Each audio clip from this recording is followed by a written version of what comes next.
Trust me. You told me something, Cole says, right before the missile hit my house. I look up from the fire. It's the best we could do, a pile of damp leaves and twigs that it took us ages to light. The night is cold and we're still wet, though the rain has stopped. Neither of us has spoken in an hour. I don't remember. All I know is he was kissing me just before the missile hit. Something was flickering to life between us, but my father's atrocity has torn it all away. Cole's gaze is sharp in the firelight. Tears have left streaks in the smoke and ash on his face.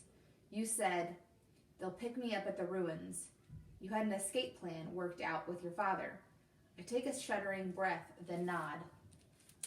And all this stuff, Cole points at what's left of my escape kit, the fire starter, the plastic bags collecting rain from the dripping trees.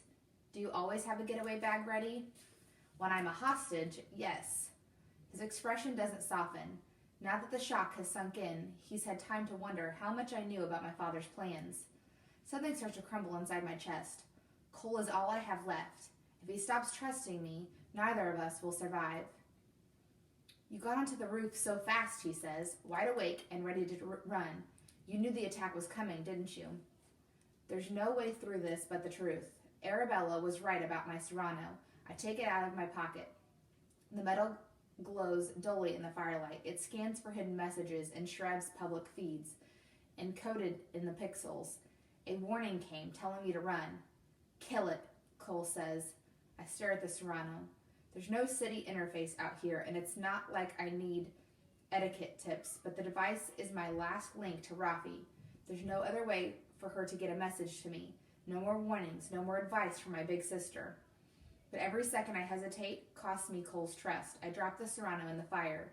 For the first time in my life, Rafi and I are truly separated. And yet, as the smell of burned circuitry rises up, relief floods through me. My father's voice is gone from my ear forever. I've traded my sister for freedom.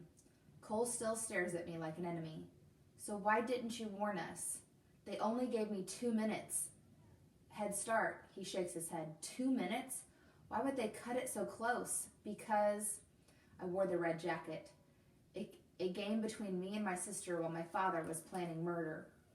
But it's too unbelievable that I'm a spare daughter, nothing but a decoy, that having a crush on Cole meant I could be thrown away.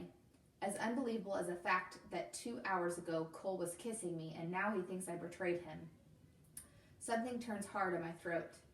My father couldn't risk an earlier warning. If you caught me trying to run, you might guess what was coming.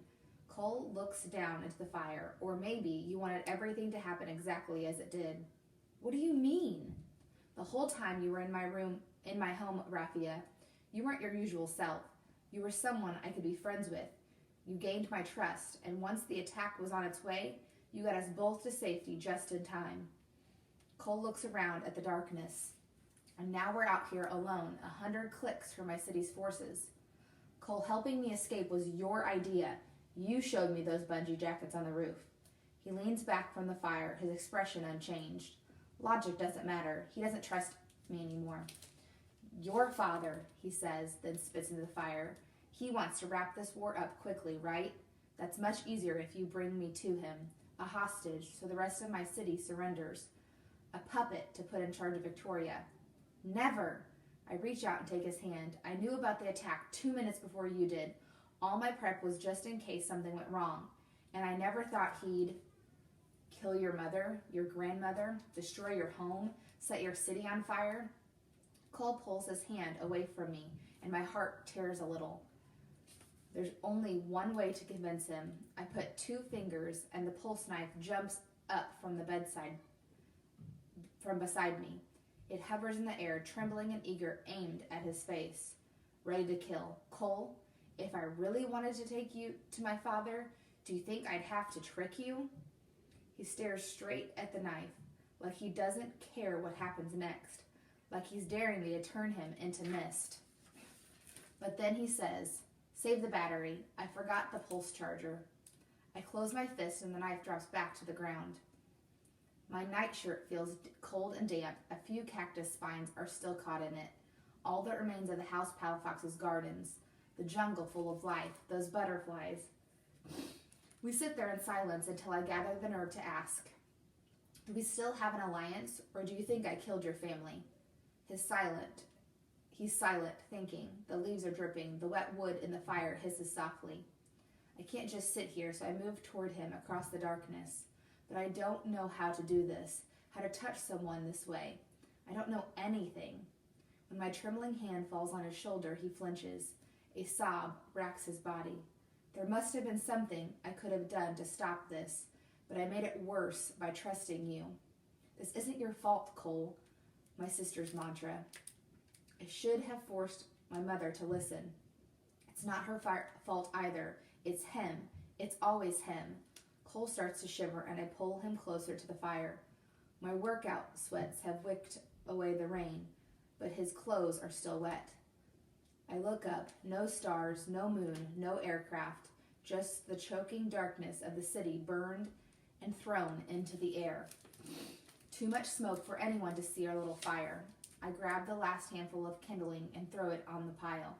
It hisses like a wet, angry cat. They must think we're dead, Cole says. We should keep it that way. I hold his gaze across the fire. It's a good idea, but there's one problem. Rafi is still at home, safe and sound. Once my father is certain that I'm dead, he'll reveal her to the world, and Cole will know I was always an impostor, sent to make his family drop their guard. He'll know I've been lying to him all along, but I can't tell him the truth about myself tonight. His world is already shaken enough. Good idea, I say. If he thinks I'm dead, your father won't look for me. We can move easier if we aren't being hunted. Move? Where are we headed anyway? Is there someone who can protect you? I don't want protection. I want revenge.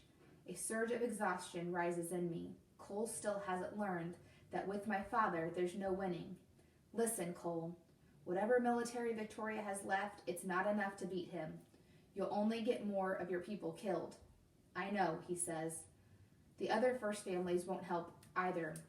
They'll feel sorry for you, and they'll embargo Shrev for a while. Someone might give you asylum, as long as you keep your head down, but no city will risk all-out war with him. Then I'll work with people who have no cities, who've always hated him, and who already have their own army. I shake my head. Who the heck is that? Cole leans back from the fire and gives me a cold smile. I'm going to join the rebels.